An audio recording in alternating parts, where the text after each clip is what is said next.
Season's greetings, happy holidays, Merry Christmas, Happy Hanukkah, Happy New Year, whatever it might be. This is the incredibly creatively and appropriately named Query and Schultz program. I am Jake Query.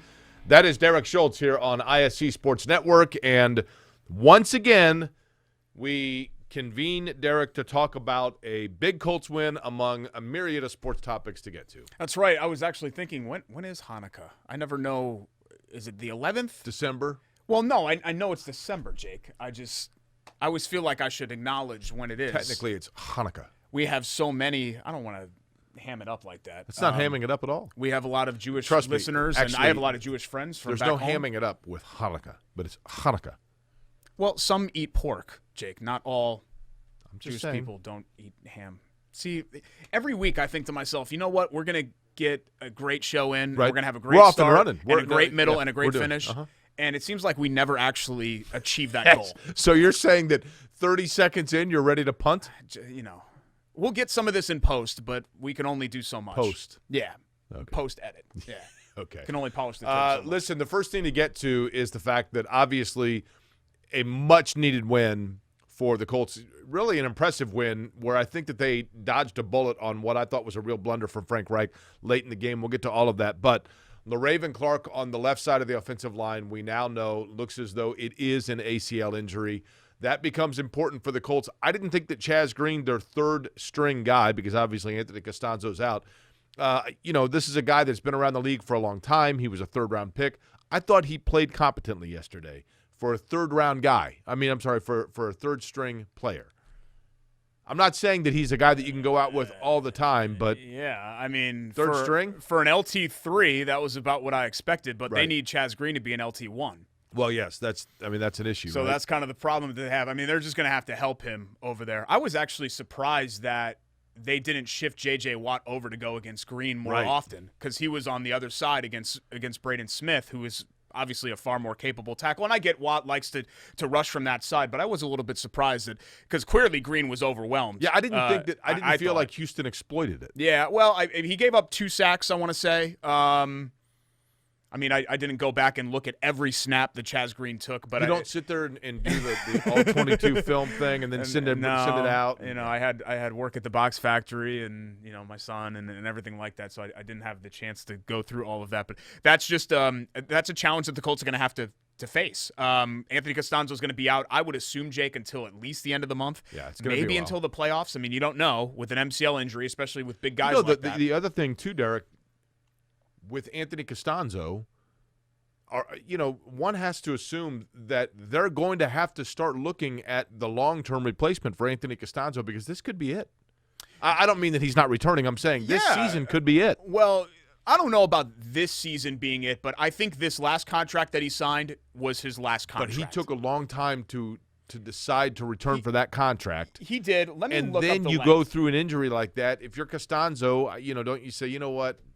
Well, it's Would it surprise you at all if he walks after this year? It Yes, would not, because he still has another year left on his deal. It's just an Understood, MCL, Jake. It's not some I know, but Derek, I'm telling you, those guys. debilitating injury. I understand, but those guys get to a point where they're like, I don't want to go through this again. I missed 3 weeks, 4 weeks, whatever it was. There's always a possibility. What I've learned in my life of covering sports is that you never rule anything out, right? I mean, cough, cough, Andrew Luck, cough. Right? Sometimes it just comes out of nowhere. But my impression was that Anthony Costanzo took a 2-year deal last year thinking this is it for me. These are the last 2 years that I'm going to play in the NFL. I'm going to make as much money as I can and then open up a calzone restaurant or whatever else he's going to do next. It's crazy. That makes me feel old because I remember when he came in. Oh, you know yeah. what I mean? His rookie year was our first year doing the radio show together. And we had him do like everything because he was the only guy that would talk to us because he was a rookie. Right? That's right. And we've both since spent a decade performing at a Pro Bowl level. Yes. Okay. So a lot of comparisons between us. And a lot Anthony. of the other comparison being each week when I see you, I think to myself, this might be it. You know what I mean? Well, I can understand that considering what we've gone through This year. could be it. Okay, so, how about right here? Another thing to get to. How about Indiana definitely. football knocking on the door, right? A lot of discussion about, and this is, obviously now you get to the bucket. Purdue could play big-time spoiler. I don't think that the situation's going to present itself where Indiana is a possibility in the Big Ten championship game, but they've got the possibility to go to a big-time bowl game nonetheless. Yeah, I don't want to ruin when we get to it. You know what I mean? I want to keep this kind of in tease form, but just think about this, Jake, and maybe this is a little bit easier for you to comprehend than me because you at least experienced some level of success with the Bill Mowry era. Yeah. Like, I was a little too young for that. Copper Bowl and, I saw a bowl projection this morning from Jerry Palm at CBS Sports that had Indiana in the Fiesta Bowl. Yeah. Like, can you imagine the Fiesta Bowl, Indiana? Like, the Fiesta Bowl is a big time. I know it's not the national championship. I know it's not the college football playoff.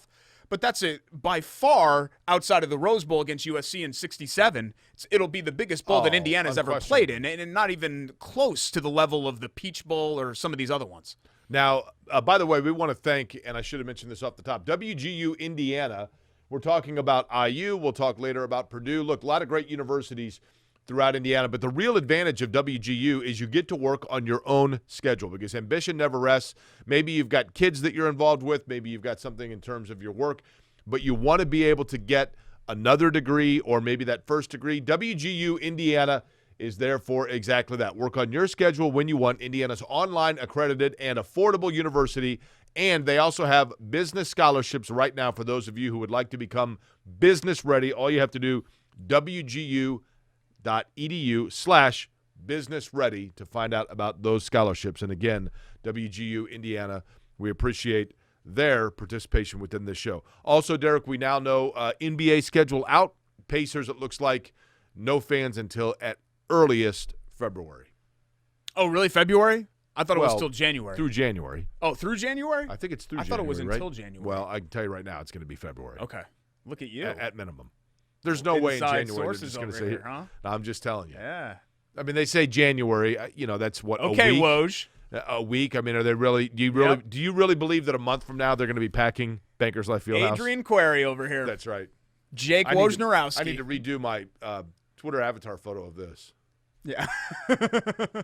That's when you know it's serious. Yeah, I mean, I'm excited about another NBA season. It feels like it's coming really quickly. Obviously, there was barely an offseason. This feels more like a NASCAR offseason where it's like 5 minutes and they're like, okay, Daytona. And you're like, sweet, all right.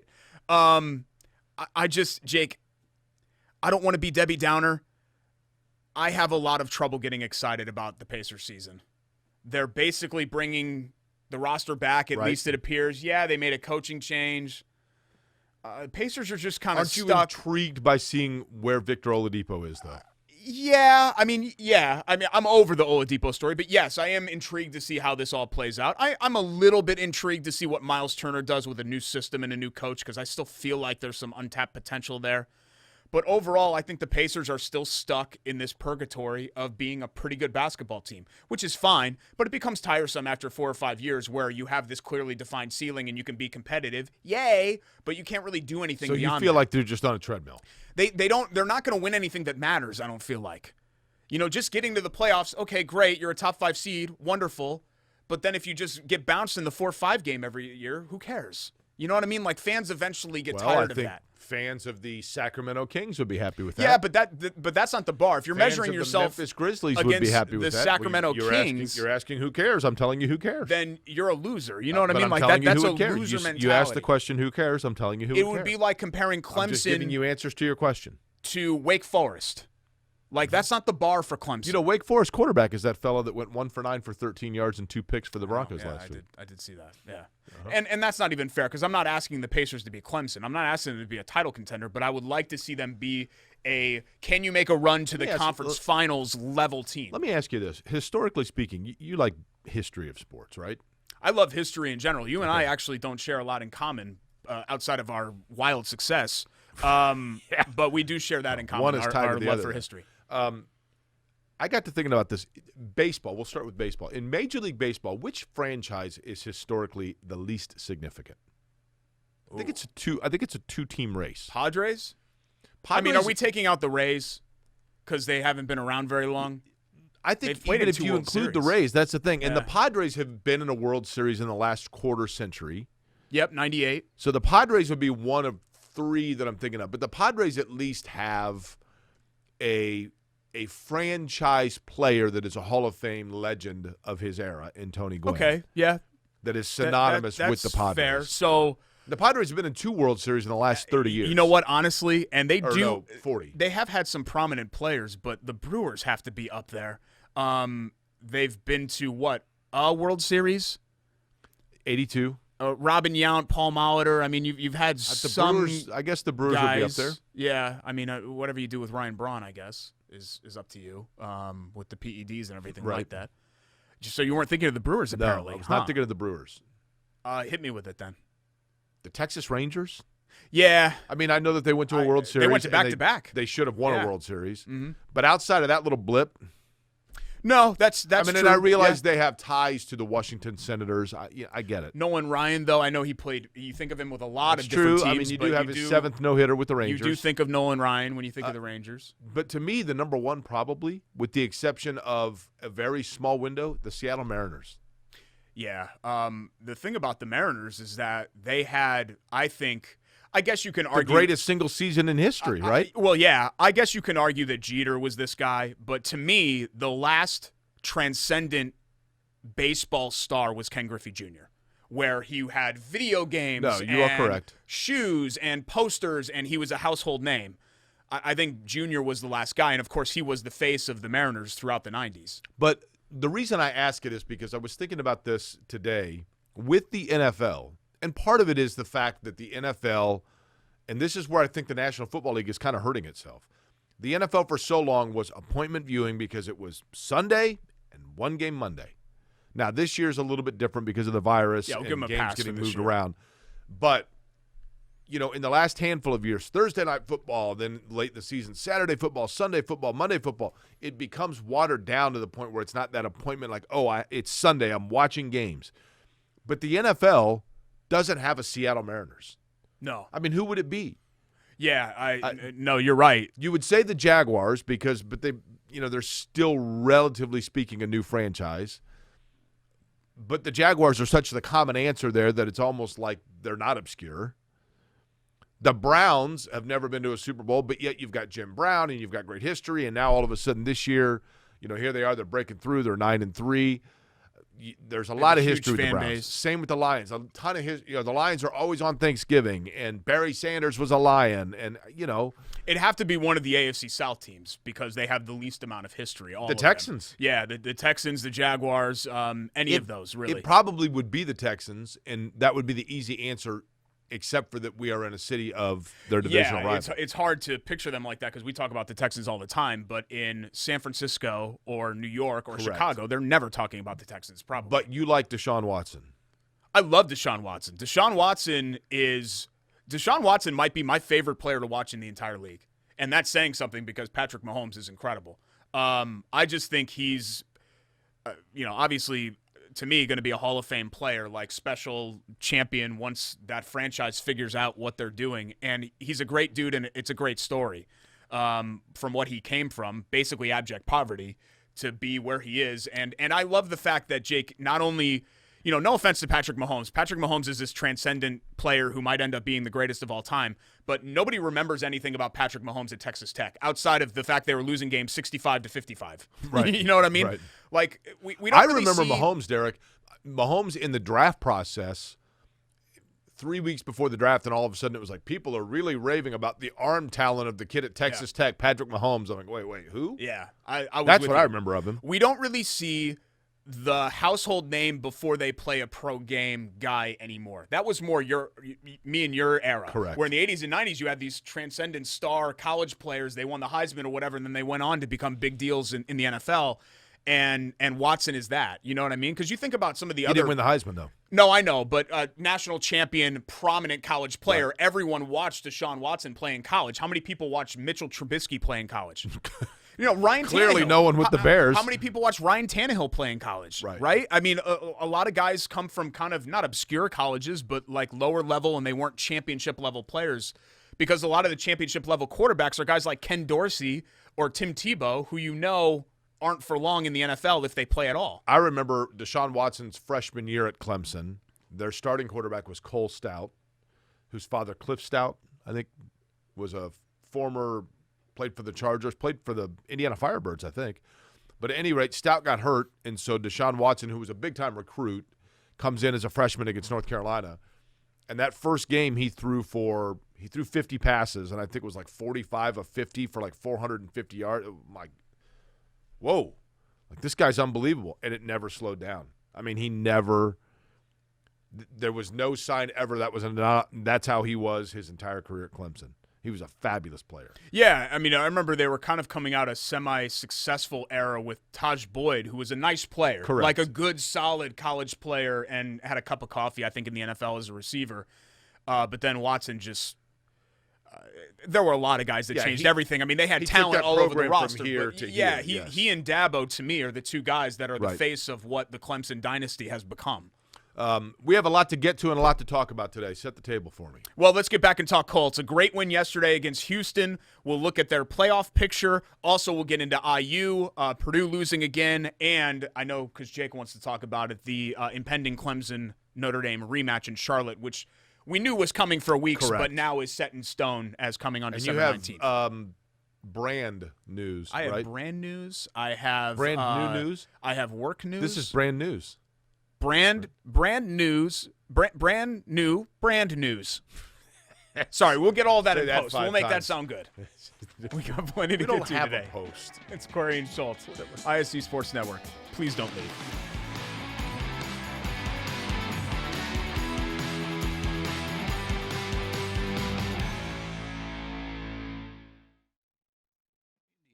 Farmers provide us with safe, pure foods for our tables. A responsibility that takes intuition, resolve, and determination to make sure their milk is good for you and delicious to taste. Their connection with our community runs deep, passed down through the generations, ensuring that milk is always available at your store.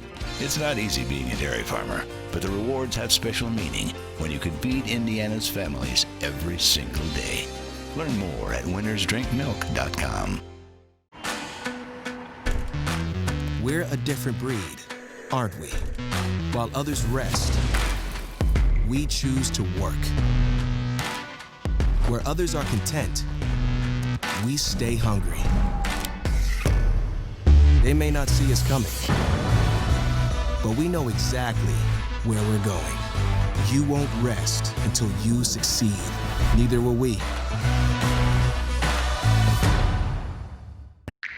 I'm Ryan Newman, and since I started with Indiana Donor Network and Driven to Save Lives, I found out that some people think that they can't be an organ donor. The truth is, anyone can sign up to be an organ donor. Anyone? Anyone? Are you sure? Yeah, I'm sure. Anyone can sign up to be an organ donor. So don't count yourself out because somebody's counting on you. Go to driventosavelives.org and sign up today.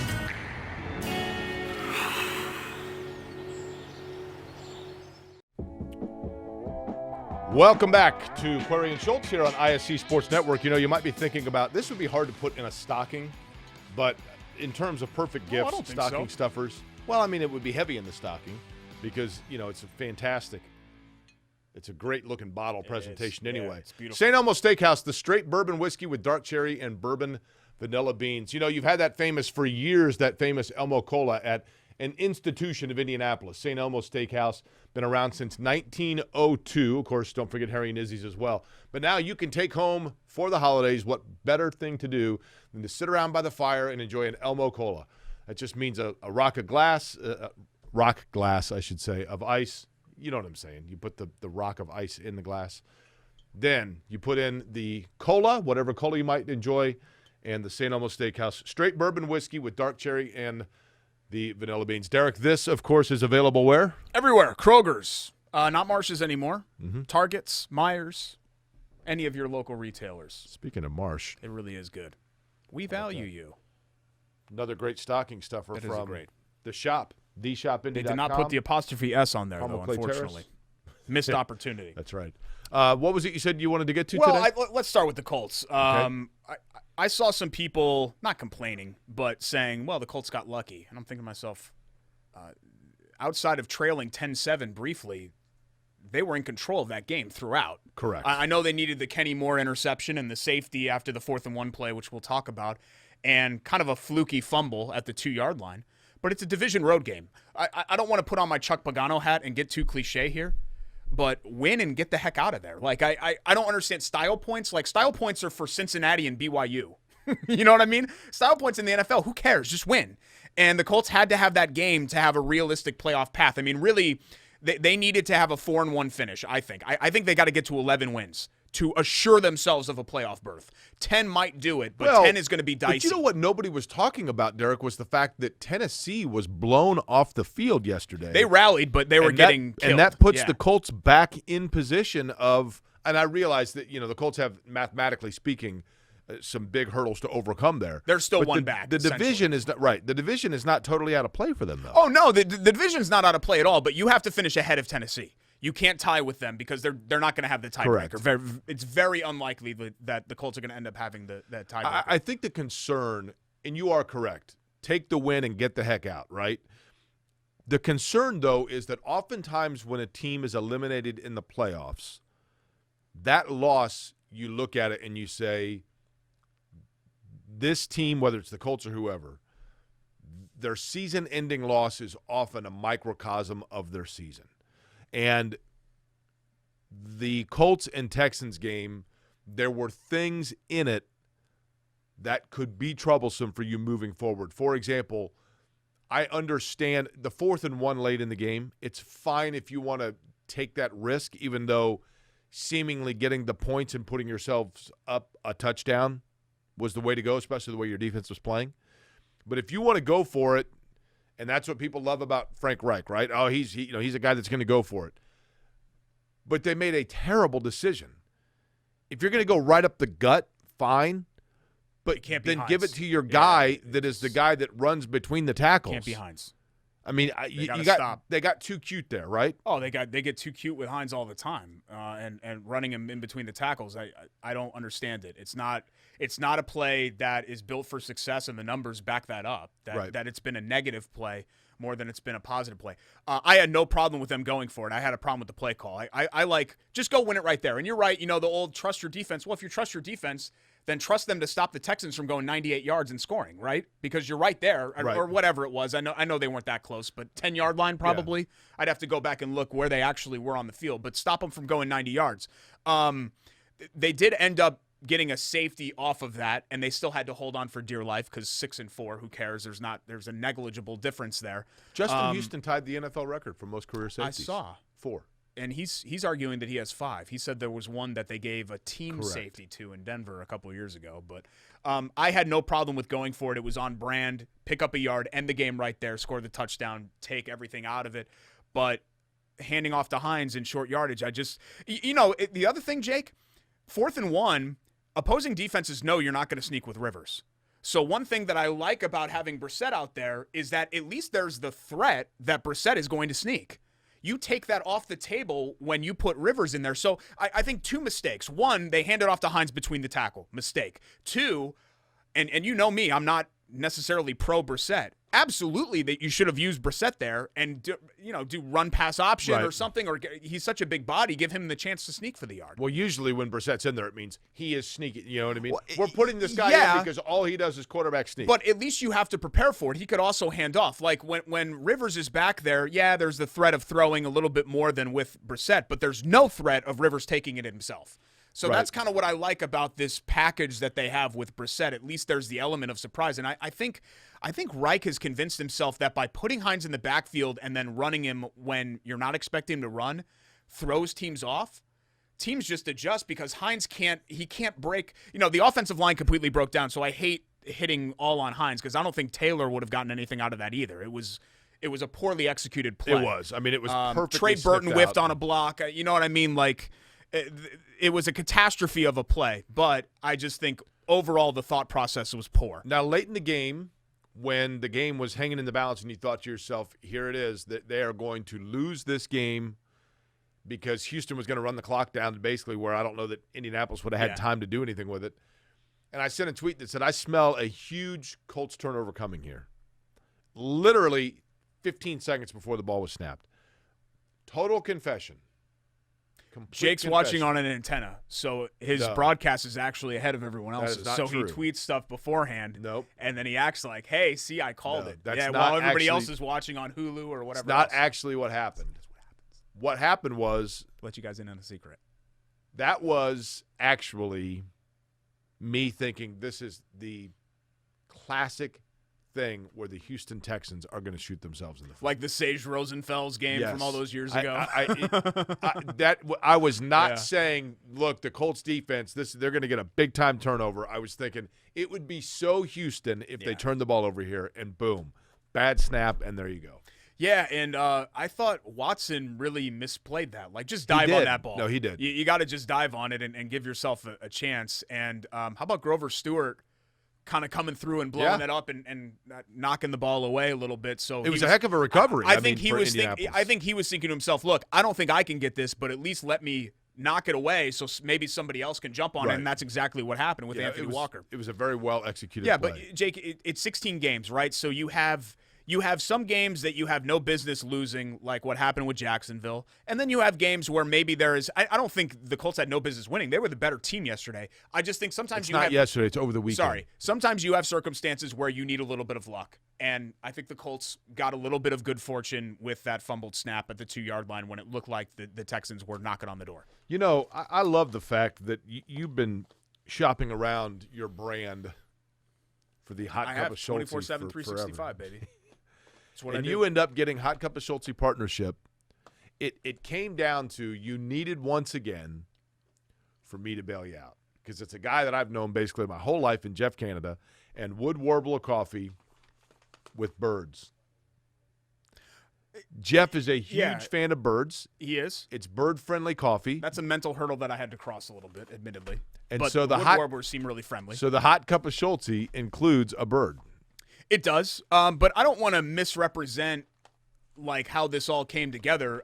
This didn't come together because you and Jeff, who's a great guy, are buddies. This came together because Jeff saw my brand and he thought, oh, my God, I need – kind of like you did all those years ago in 2011. I need to hitch my wagon to this. Right. Because this is something that's going to take this brand Now, to the I will next say level. this in your defense. This was about the selectivity for you. You wanted to make sure that you found the right coffee partner. Yep. And – you found one. Tell me what it is about Wood Warbler coffee that you believed in. Locally owned, Jeff Canada, North Central grad, but up in Noblesville is where his warehouse is, and he gets the beans and roasts them there to order. So you go to woodwarblercoffee.com, and you can do the Hot Cup of Schultz if you'd like to. There's an India 11 blend. There's all kinds of blends on there that are all delicious. I hand-selected all the beans, and only the most handsome beans were selected. You handled with gloves. Okay. With gloves. And you can order them in 12-ounce bags. I don't have one here. This is our prop bag because I have the Hot Cup of Schultz bag at home because I've been grinding it and drinking it myself. It's delicious. Okay. I had some this morning. And you can get a 12-ounce bag, whole bean or ground, or for the holidays, because people like stocking stuffers and because there's just a huge demand for this, if you don't want to just get a hot bag of Schultz, which you could buy individually, you can get a hot sack of Schultz, which is 3 hot bags in a hot sack. Okay. And that's for a discounted price, but the proceeds go to Wheeler Mission. Like we're not making anything off of this. We just wanted to find a great cause to attach to, and that's kind of where you come in. Like my brand, this is what works. It's always kind of been the relationship that we've had, like LeBron and J.R. Smith, where I'm kind of the straw that stirs the drink, and then you come in and then you provide, like you hit the clutch 3 every once in a while. And I think the Wheeler Mission partnership was the clutch 3 here, whereas I'm basically doing the triple double. Smith. Could I at least be Tristan Thompson? Kyrie Irving. Okay. Oh, I'm sorry. I thought my phone was on silent. Yeah, who's calling you? Sorry about that. Who's calling hold you? on. It's Jordan. Huh? It's Jordan. Ginger Jordan? Yeah. Come on. Our former sales guy, Ginger Jordan? They want the coffee, Jake. So that's why they're doing that. Okay. Yeah, I'm really sorry. I thought that everything was on. I forgot. I don't know how to silence my. I got a watch that you made fun of, so I got an Apple Watch. When did you get an Apple Watch? Last week. We were talking about it on the show, and I was like, what I don't understand. I kind of want to check it out. What I don't understand is your phone rang. Yeah. And what did you do? You picked up your phone. Well, so what's the point of the watch? I looked at my watch first to see who was calling, but then I had to silence my phone. Yeah, so it did. So the watch. I don't know how to silence my watch. The watch did you no good. Oh, the watch does me a lot of good. Okay. He left a voicemail. Oh, and little Dave gave me a text as well. Okay. See, also right about the coffee. Is that right? Yeah. Everybody wants the coffee. Okay. Jake, all seriousness, and we're taping this on Monday morning. Jeff told me that he can't keep up right now with the calls. He can't. It's ringing He's off. He's more the than happy to fill your order, whether it be hot cup of Schultz, the sack of Schultz, or any sort of hot blend. Sack of Schultz.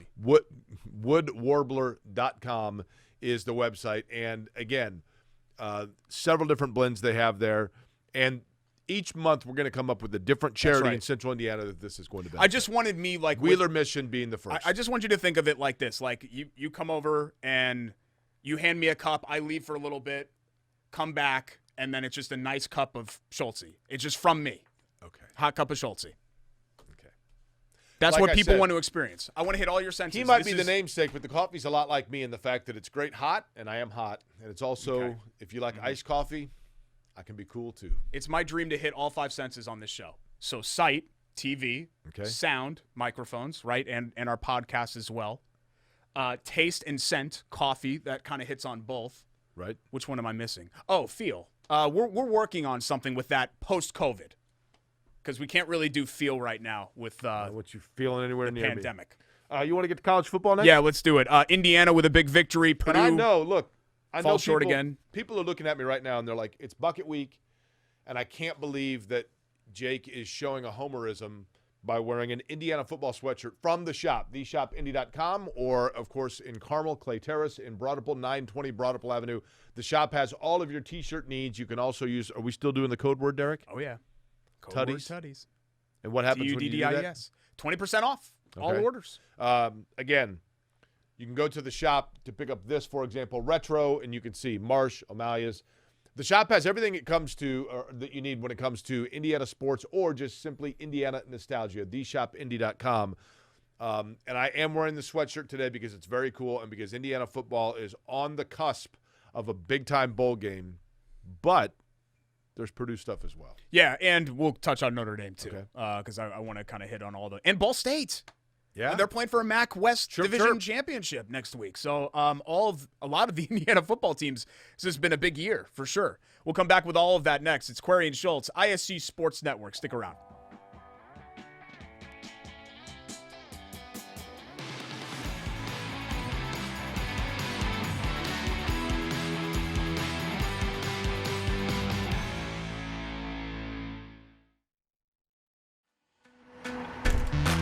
We're a different breed, aren't we?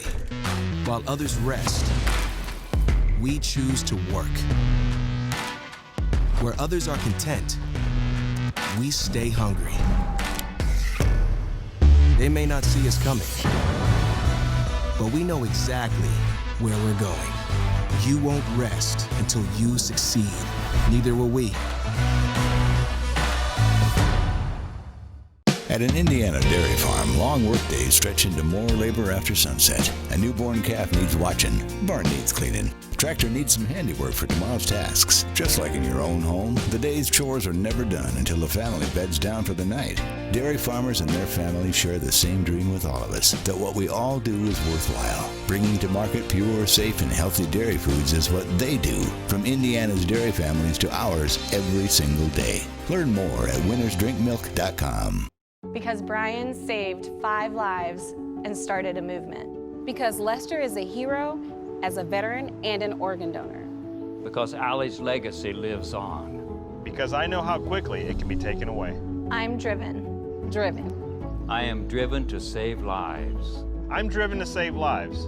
Are you? More than 4 million Hoosiers have teamed up with Indiana Donor Network to save lives. Sign up to become an organ donor at driven2savelives.org. Welcome back. It's Query and Schultz rolling along. Thanks so much for joining us. I'm Derek Schultz. Jake Query here as well. This portion of the show brought to you by our friends at Indiana Donor Network. Jake, do you know there are 1,300 Hoosiers waiting for a life-saving organ transplant? I also know, Derek, that there is no age limit. So you may not be 16 years old, but you can still sign up to become an organ donor. And it doesn't matter. You know, they've had organ donors that have signed up that are up to 100 years old because you can also save 75 lives through tissue donation, which is also available. Easiest way to do it is when you get your driver's license, obviously. Sign up and make that agreement to become a donor. Driven2savelives.org. That's driven, the number 2, savelives.org. And you see in our commercial breaks the Ryan Newman spot. Yep. Obviously, Indiana Donor Network has had a great partnership in racing with not only Ryan Newman, but, of course, the late, great Brian Clausen, who we often mention on this show, who was an organ donor and saved a couple of lives after he was tragically killed. Again, driven2savelives.org, the number 2. Derek, I got to change out of my sweatshirt here, right, as we're going to talk college football. I'll show you why. I want to be. God, are you going to wear Clemson stuff on this show? I'm fair and balanced. balanced. Supposed to be a local. Derek, fair and balanced. Okay. Right? All right. Well, Fair and let's talk about balanced. Indiana first. Okay. Indiana was a Hang on, 13-point I don't want you to get too excited underdog. while I do this. Why would I get excited? 'Cause Do you not have an undershirt on? I do. Okay, good. Because I usually don't wear undershirts. Yeah, I know. You have a I sweater. like to You have an let it undersweater. breathe a little bit. Oh, look at that. That is cool. Indiana. Well, it actually maybe will cheer up some Purdue fans that you're Fair wearing and that balanced. because they've been struggling. Indiana, 13-point underdog at Wisconsin. They win for the first time at Wisconsin since 2001. First time beating Wisconsin, period, since 2002. And it snaps a 10-game the hood losing is skid underneath, and it looks like I've got a to the pooch. Badgers. I really don't. A little bit. There, It does. See, that's. I mean, it's like a washing. How about this for a stat, Jake? And to be fair, Wisconsin and Indiana before Saturday had only met once since 2014. But in their previous 5 meetings, Wisconsin, on average, this is the average, had outscored Indiana 60-12. That is the average. 60-12, including the infamous 83-20 game, which basically spelled the end of the Bill Lynch tenure. Right. I think it was in 2010 that ended up happening. But I think this was the most important win. Wisconsin does not have the prestige of Penn State or Michigan, even though in the 21st century they've been amazing. I think Wisconsin's pretty darn good, though. But the reason why this was the biggest win, not only is they're the best team that Indiana's beaten this year, but also this series' recent history has been the perfect microcosm of where Indiana football has been. A punchline, a joke, an embarrassment. Nobody brought that out better than Wisconsin by stuffing them in a trash can every time that they played. 55-3, 83-20, Right. 42-7. I mean, they just killed them every single year. And for Indiana to come and keep them out of the end zone in Madison, and if not for that drop, I'm trying to remember who it was now. Was it Fillier? I don't remember who the drop was. Indiana wins that game going away. They controlled it throughout. Look, they've got great receivers. I mean, Freifogel and Filia both. But the other thing, 2 things about Indiana here, Derek. Number one, and I said it last week, when Penix got hurt, and I know that Penix has a very unique skill set that's hard to replicate.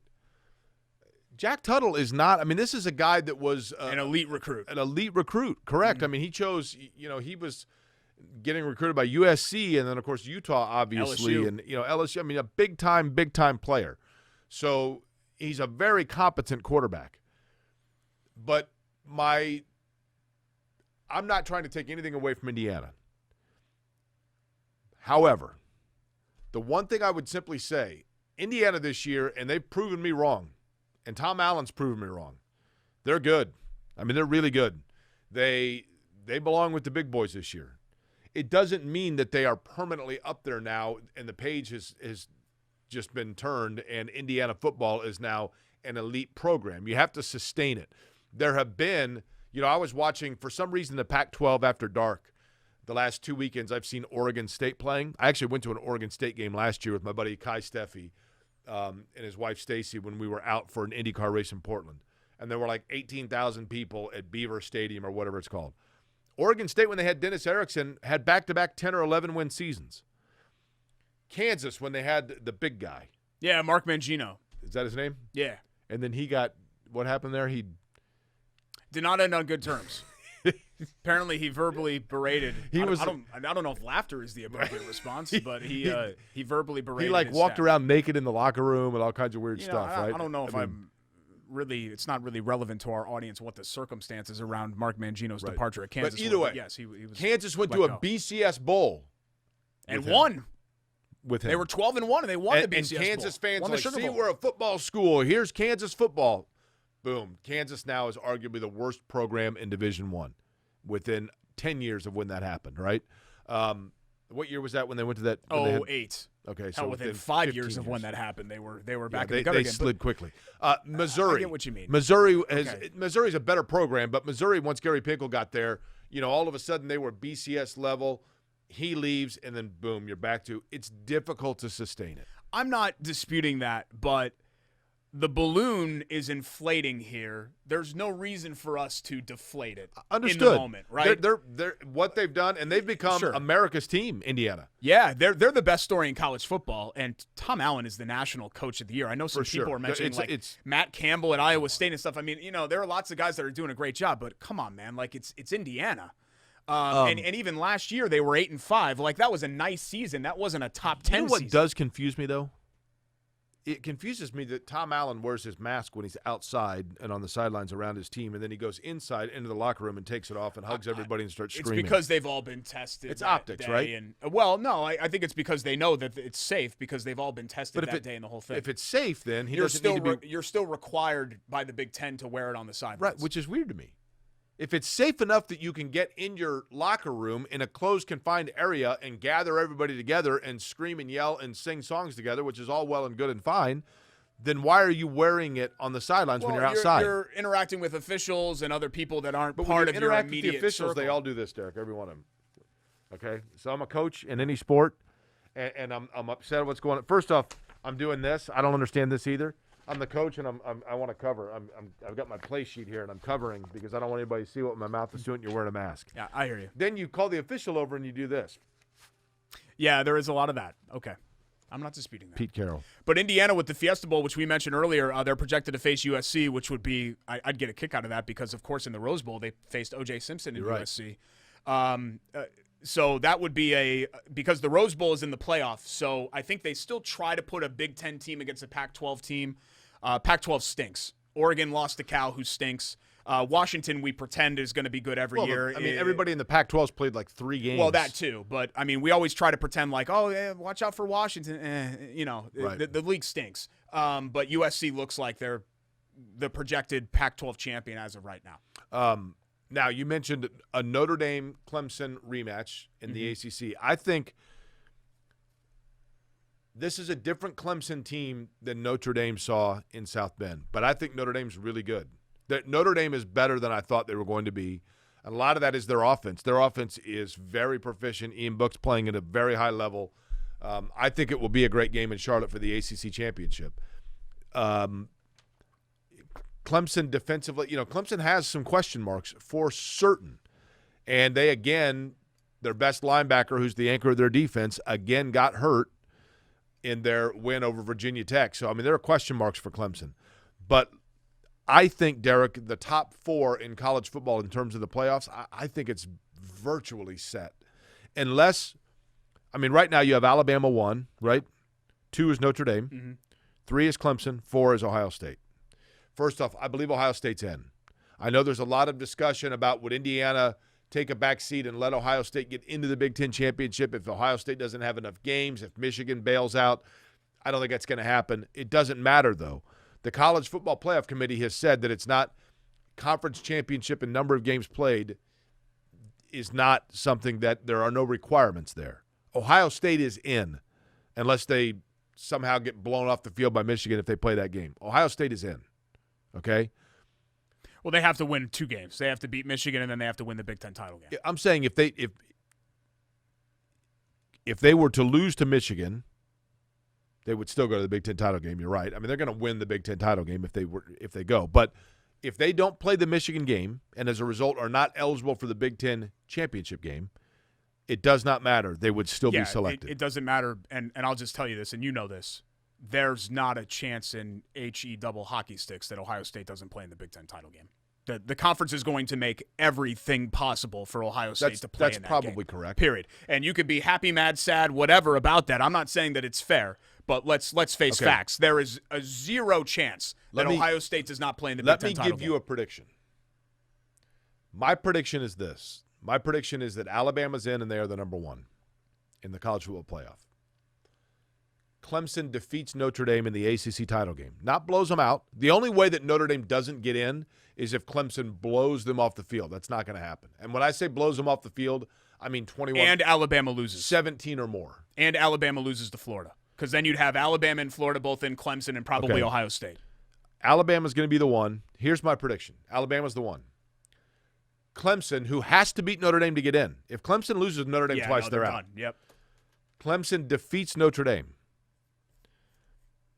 Ohio State doesn't play in the Big Ten title game.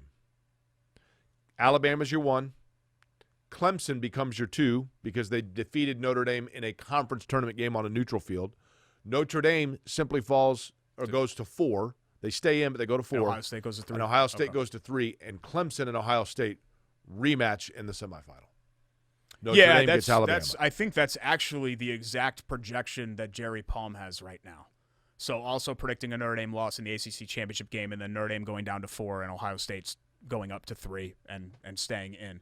I think you're right. Texas A&M has not particularly looked great, and they just don't have much of a body of work. I mean, yeah, they beat Florida, I guess, but I don't know if that's enough for them to get in. Florida would have to win the SEC championship to get in.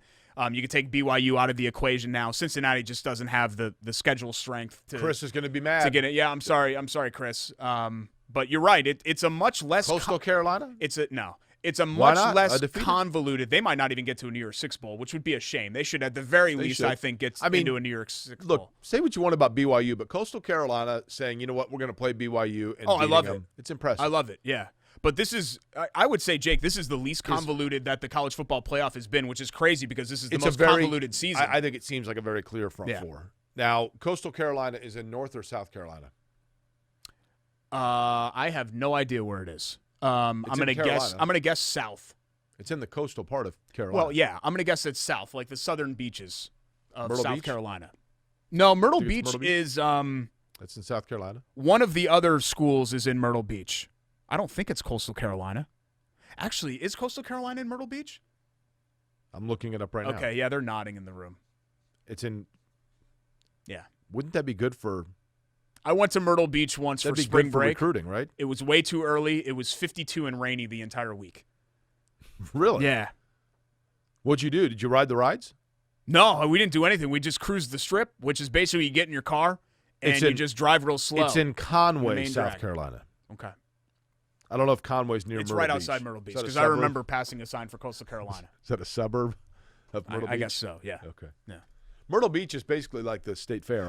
Have you been to the State Fair Christmas lights? No, Holiday we're lights? going to go. Yeah, we're going to do that. 6.5 hour wait. Are you serious? Yeah. Then we're not doing that. 6.5 hour wait. I'm not waiting 6.5 hours. No, it's like I went I'll wait on 20 minutes. That's well, my you're max. not getting. No, I know this because I'm not going to go on a Friday. We were supposed to go to the State Fair once, and you got angry. No, and you don't. bailed. You don't understand what happened. I do. Do you want to understand tell what that happened. story? I feel like we've still got some more sports stuff to get to. So No, I understand exactly what happened. We were supposed to go to the State Fair. You were in the car behind me. We were going to park in the infield. Yeah. We pulled up, and you we're were waiting. nowhere. We're waiting forever.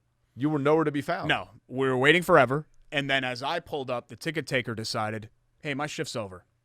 And I said, "No. Here's my $5. Then your shift can be over." And he was like, "No, I'm done, buddy. Go ahead and pull around." And I said, "I'm not doing that. I'm not going to pull around to the back of the line. I've been waiting in line." I was polite. Take my $5. And he said, "No, buddy, I'm sorry. You're going to have to pull around to the back of the line." So it was like a 20-car line. And so I was in then my Honda Civic. And the great thing about Civics is that they're small enough to pull, U-turns pretty quickly. And it was gravel, and I may or may not have kicked up some dirt. You think? And I called you. I called you 3 minutes later. And you were like at 30th and Capitol on your way. Oh back yeah, I was downtown gone. for Bye. something. Yeah. See ya. Yep. But on Saturday night, we went to the holiday lights at the State Fairgrounds, and my understanding is they are spectacular. And by the time we got before you take the tickets, I said, "Well, how long is it from here?" And the guy said, "It's about an hour and a half from here." And I wanted to watch the Clemson game at 7:30, and it was like 6 o'clock. And I'm like, "Yeah, we'll come back on a Tuesday." And we bailed. But my sister was like 2.5 or 3 hours. Wow. But she said it was worth it. Oh yeah, Beautiful it looks lights. beautiful. And just a couple of things real quick while we're wrapping up college football. How about Ian Book, all-time winningest quarterback at Notre Dame? That's amazing. And this senior class in general, I mean, people don't remember in 2016 they were 4-8. Well, and this senior class has ushered in a new era in terms for of the Ian Book program. setting that record, keep in mind, and I'm not saying Notre Dame's not in their glory years, but many of the players that you think of in that, the max you'd play was 11 games. Yeah. And many times it was very rare for a freshman or sophomore to be starting.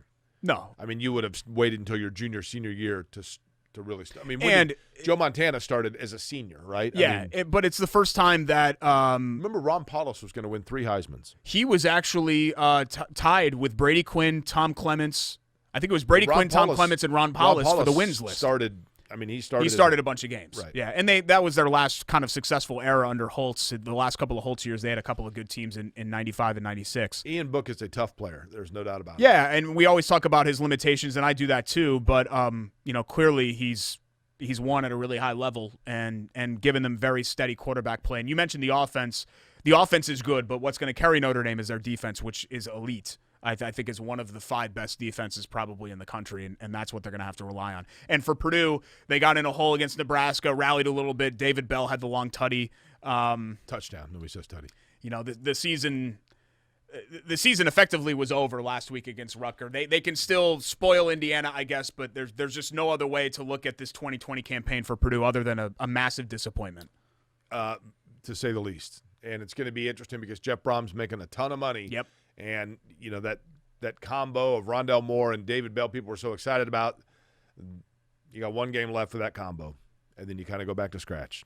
We have our features to get to, and stick around for that. All of our friends at the American Dairy Association of Indiana, as well as the shop and Love HVAC. That's So we've right. got Love That Play, Winners Drink Milk, Winners Drink Winner of the Week, and our Bite or Bull Bleep. But also making a little bit of a career transition. So my last day at Amazon was yesterday. You are? Yeah, so I wanted to give a send-off to all my friends, not just Mr. Bezos, but everybody else at Amazon. Okay. Do you have to put it on like a little conveyor belt to get the send-off going?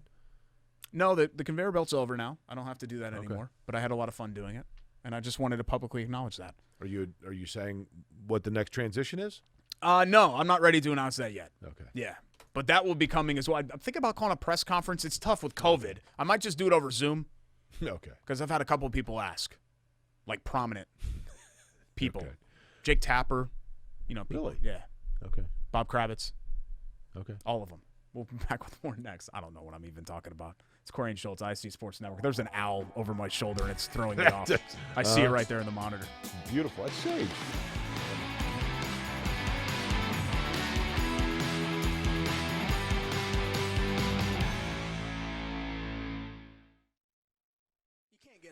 You can't get enough of us. Good one, J-Man. This is the worst scandal. This might This even is be worse than steroid. Not so fast. Are you going to watch the XFL? I'll probably watch a little bit of it. You want to go through and pick some games? No, I don't. No, I don't. I really don't.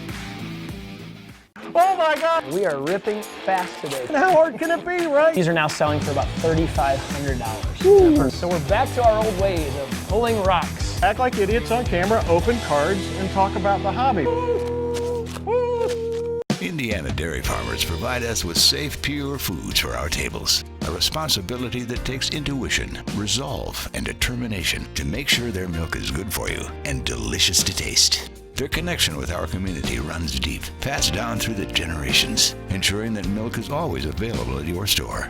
It's not easy being a dairy farmer, but the rewards have special meaning when you can feed Indiana's families every single day. Learn more at winnersdrinkmilk.com. We're a different breed, aren't we? While others rest, we choose to work. Where others are content, we stay hungry. They may not see us coming, but we know exactly where we're going. You won't rest until you succeed. Neither will we.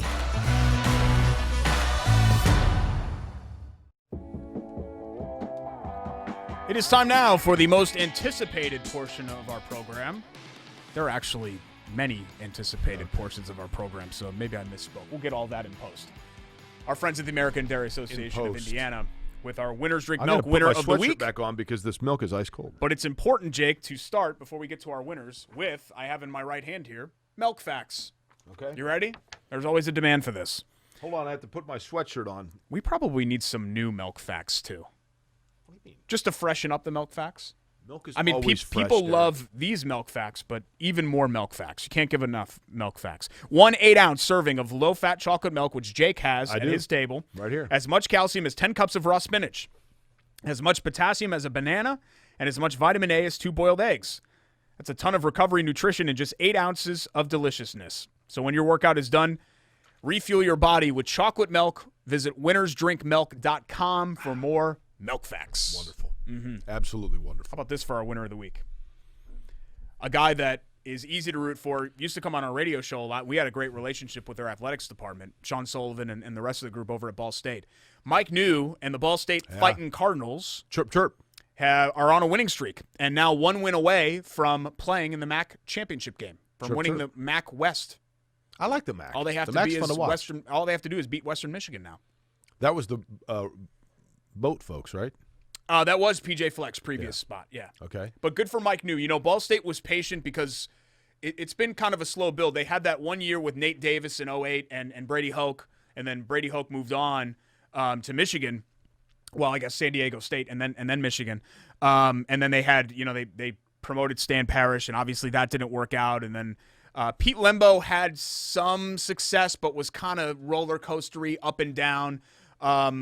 Mike New has just kind of had a slow build here, but it looks like it's booming now and getting a lot of Central Indiana talent in there at Ball State, which I know was a big priority for him. But a good dude, good pedigree, Perry guy, Southside guy, Ball State guy, gets the culture, gets the program, and I'm thrilled for his success. I'm going to give mine 2, and that's a good one. I'm going to stay in the professional ranks. My Winners Drink Milk winner of the week is Justin Houston of the Colts, who's been obviously now when you have DeForest Buckner there as well. These are 2 really big acquisitions defensively for what the Colts want to do. But to be able to tie the NFL record, look, a lot of great players over the course of the NFL, and only a handful of them have had 4 career safeties. He got his 4th yesterday at a key moment for the Colts, so I say that's a winner. What a signing that's been, too, because you're wondering how much he had left in the tank, and he was fantastic last year, and so far has been very good this year. For sure. 3 sacks yesterday, DeForest Buckner adding 2. I thought the Colts could have had 8 or 9 sacks. If they were playing anybody other than Deshaun Watson, they might have had 10 sacks. Pass rush was terrific. Deshaun Watson is very elusive. It's tough to get home, when it's Watson, because he's just really, really difficult to bring down. You know what would be wonderful is a little of that chocolate milk inside a cup of the Wood Warbler coffee. That's right, yeah. Just a hot cup of Schultz. Not in a hot cup of steaming cup of Schultz. No, thanks. No, I'll pass on the hot. I've been working on slogans for that. I was thinking every morning you get up, put a little Schultz in your cup. I don't think it works. Why wouldn't that work? Just because no one wants to think of you first thing in the morning? Well, first off, I know from past experience that is not true. That is a false statement. Sure. If you know, I'm not going to get into that on the show, but can let you know about that in a private conversation. No, I mean, obviously branding is my thing, and I've thought a lot about even the bag color for each hot bag of Schultz is going to be black. Hot sack of Schultz, we were thinking more of like a tan color. But why? You're as pale as it gets. Decided that. Well, no, I in the summer I crisp up a little bit, and there's just kind of a nice glow, tone that I have. All right. But let's get to our. You threw me off track there because you're asking me branding questions, and of course that's in my wheelhouse. Let's get to our love that play, love HVAC, and while we're on the topic of the Colts, I think you'd agree with this one. I thought the play of yesterday's game, and I know it wasn't the decisive play per se, but the most, oh my God, that just happened play. I don't know if people realize how difficult it is to snatch a football from a grown man who does not want you to take the football from him. And what Kenny Moore did on that play to turn a reception into an interception, like you don't see that every week. That was really, really impressive. And he's been a nice player for them. Kenny Moore, yeah, he's great against the run. He's not as great normally in coverage, but considering his story and background, I mean, Kenny Moore's like when you find $20 in your pocket, like. That's zero investment. I know they gave him the contract extension, but the Colts basically found the diamond in the rough with him, and he's come in and been an impact player for them since day one, and what an impact that play made yesterday. Love-HVAC.com or 353-2141. That's a 317 area code. Love Heating and Air has been around since 1920. That's correct. 100 years in Central Indiana, 4th generation family business. And how do you last that long? Very simple. Integrity, great product, knowledge of product, great prices, and commitment to customer service. That's what you get with Love Heating and Air, love-HVAC.com. Every week bringing you our Love That Play, our favorite play of the week. And as Derek had mentioned, Kenny Moore with the big play for the Colts is our favorite play of the weekend. Biter Bowl Bleep coming up next. Okay. And my tearful tribute to being an Amazonian. Okay. Yeah. Amazonians are tall, right? No. Just saying. They're all sizes and shapes from all cultures and backgrounds, Jake. Okay. And I'll talk a little bit about that in my salute to Din 1 AMZL when we come back. It's Query and Schultz, ISC Sports Network.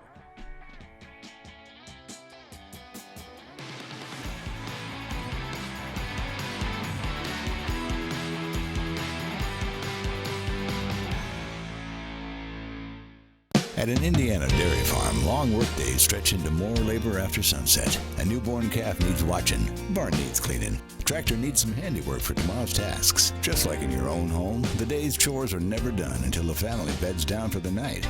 Dairy farmers and their families share the same dream with all of us, that what we all do is worthwhile. Bringing to market pure, safe, and healthy dairy foods is what they do, from Indiana's dairy families to ours every single day. Learn more at winnersdrinkmilk.com. We're a different breed, aren't we? While others rest, we choose to work. Where others are content, we stay hungry. They may not see us coming, but we know exactly where we're going. You won't rest until you succeed. Neither will we. The drive, the take, fouled, and it goes! Lobbing it to the back of the end zone. They're going to say it's a touchdown. Left foot gets through. Goal for Vargas. Hamilton will score!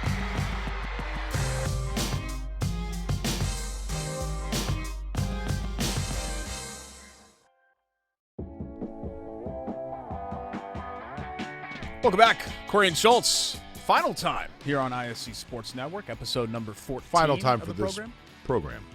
This episode. Would you just stop? I know that you almost died and you got fired this year, but not everything needs to have this grim finality. I'm being serious. When you said final time, it made it sound like no. I mean, Derek, I told you on the radio show forever that it could at any point could be our final time, and you're like, no, I'm just saying. Yeah, 8.5 years later, you were finally right. Congratulations. Good guess. It's like you with the Colts turnover yesterday. You know, blind squirrel nut, the whole deal. Okay. The Shop Indy is a great, great spot. We always display the T-shirts right in front of you on our table here for holiday gifts for the Hoosiers in your life, especially when those Hoosiers have since moved away. And I know, Jake, you know a couple, like your buddy Mac Angle, who have made their lives elsewhere. But the great thing about Indiana is that once you're Indiana or especially Indy-born, you carry that pride with you no matter where you go.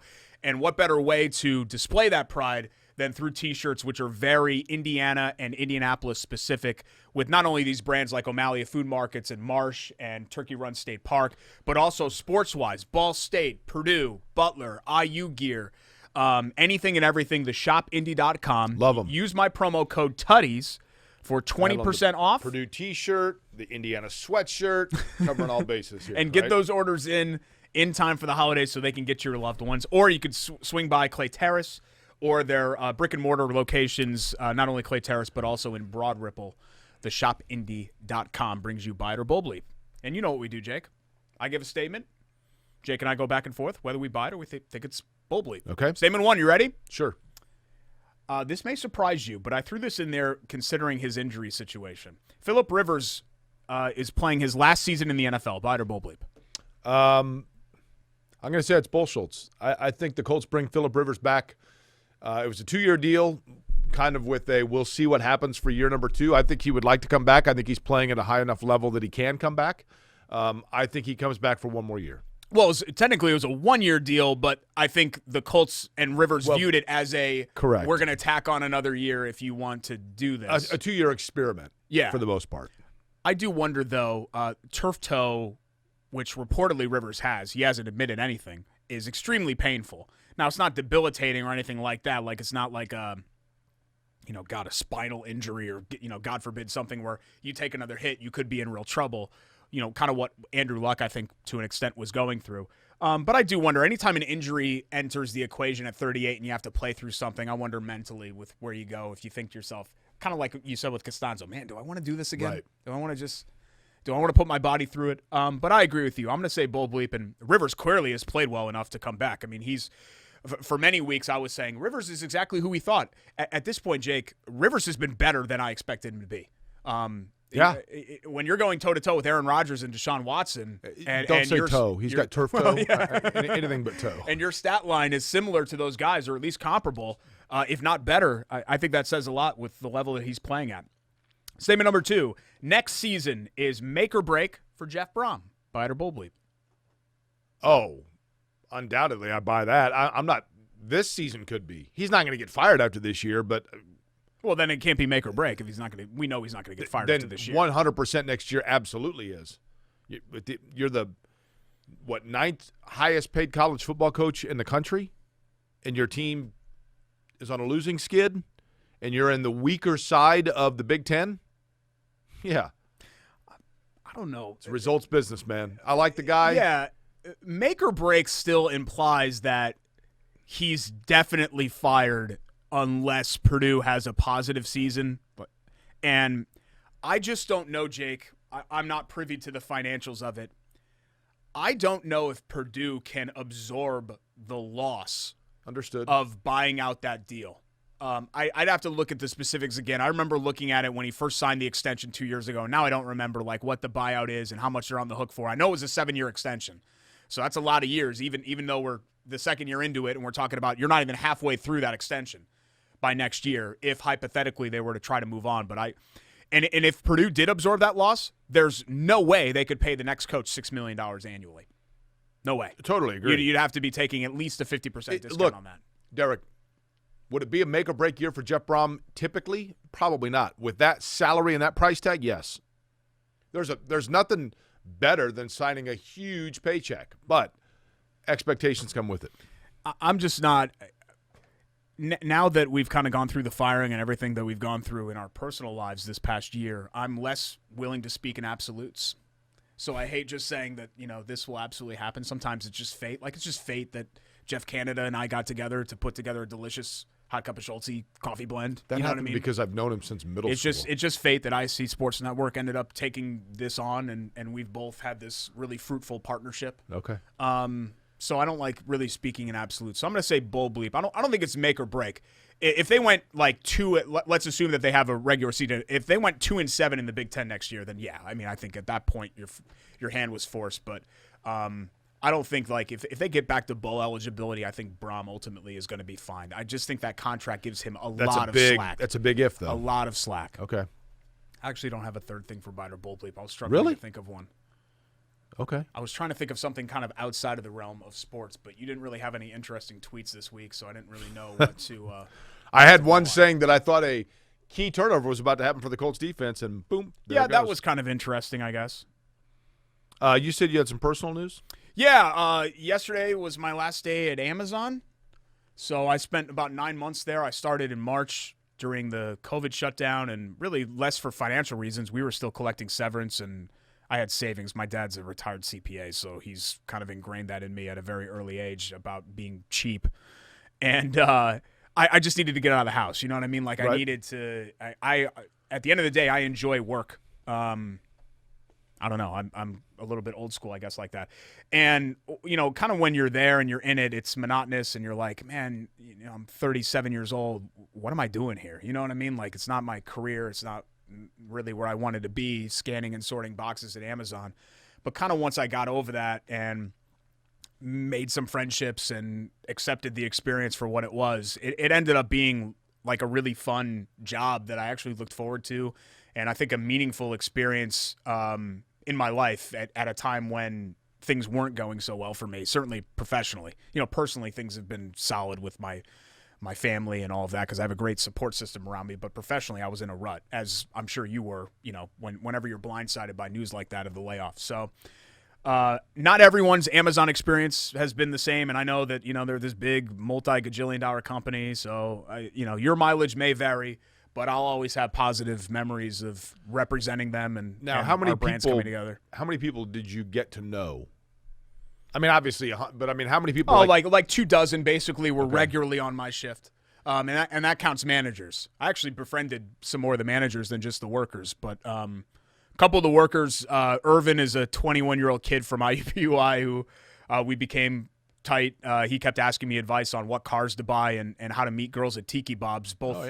Both areas I consider myself an expert, from a past life. Sure, yeah. But at Tiki Bob's, and then Manny, one of my bosses, great dude, just a friendly guy, always jovial. Even when you have Amazon orientation and they're like taking you through the safety precautions, and he's like going through it on a sheet of paper, like, don't drop a box on your head and be a total idiot. Like, he's having fun with it. Like, he's one of those guys. He can make the most boring, stupid thing be really funny, and just a great worker. He knows the warehouse inside and out. Steve, one of the other managers, was a big LeBron fan. We talk about LeBron sometimes. Terry, Chandra, just the whole group. It was a great, really, really great group. Also, Derek, so you left that job. I got to throw out Tasha and Kelly as well on the OTR team. Why would you throw them out? No. Throw out their names because they actually – I know Tasha for sure watches the show because she came up to me like waving her arms one day and was like, oh, my God, you're Derek Schultz from Corey and Schultz. And like that happens to me, I don't know, a couple times a week. But it was cool to have that happen to me at work. She watches the show? Oh, yeah. That's Terry, you said? No, Tasha.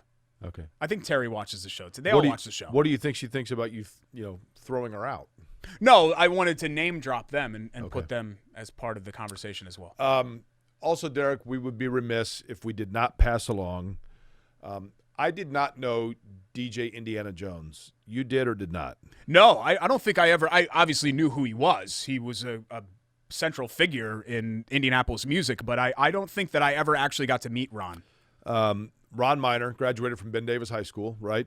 And when he went to New York City, they said that he had he was an Indiana guy and was a very talented DJ in the mid-'90s in New York, and that's where he got the name DJ Indiana Jones, which he came back, worked for Bullseye Event Group and Kyle Kinnett, who I know and have known since high school. He did a lot of his DJing, but he was a central figure not only in Indianapolis from the DJing standpoint, but philanthropically speaking, and working with kids that wanted to get into music production. And I did not know him. It's disingenuous to say that I did, but I know that this city knew him well and that it was a better city for his contributions to it. And he passed away of a heart attack and will absolutely be missed within this city. Also, Derek, regret to inform that one of our former coworkers, Deuce, Joey Agan is his name, but Deuce was also a West Side guy from the Speedway area who had worked with us for many years. He had worked at X103, and then when it transitioned to Alt 103, Deuce took a job at the iHeart radio stations down in Tampa. He was part of their most recent layoffs, and news now coming out that Deuce also has passed away. And he's about my age, a few years older. He would be Ron's age, basically. Yeah, 50, right? And very sad news for both, and guys, certainly in Deuce's case, that appreciate the contributions he made, not only to this city, but in our lives as well. He was a huge cheerleader, both of ours, as a coworker. Yeah, we just found out about it during one of the commercial breaks, so I don't even feel like I'm really kind of prepared to talk about it. Not that Deuce and I were best friends or anything, but when I would go down, we would often vacation in the St. Pete area, and every time I went down, we would meet up. And it wouldn't be a couple of weeks. I just texted him after he went through the iHeart layoffs in November. Right. We just talked, and he sent me a Tom Brady meme a couple of days ago. So I'm completely blindsided by that. He was a genuinely great dude who loved our show. And like you said, was a big fan of ours and cheerleaders of ours, but I was a big fan of his, man. I mean, Deuce was X103, and X103 was a huge deal in its heyday, and Deuce was a really, really big part of that. So he had big-time relationships with Chris Cornell and the rock community, and was a great in-concert MC. He loved to be behind a microphone, so I'll miss Deuce. Deuce was there were a lot of unique people at iHeart that we worked with, but Deuce would be near, if not number one, he would be near the top of the list. And not to take away from the contribution and the loss of those two guys, Derek, but yes, it is very somber and sobering for me because I realize I was really lucky. Yeah.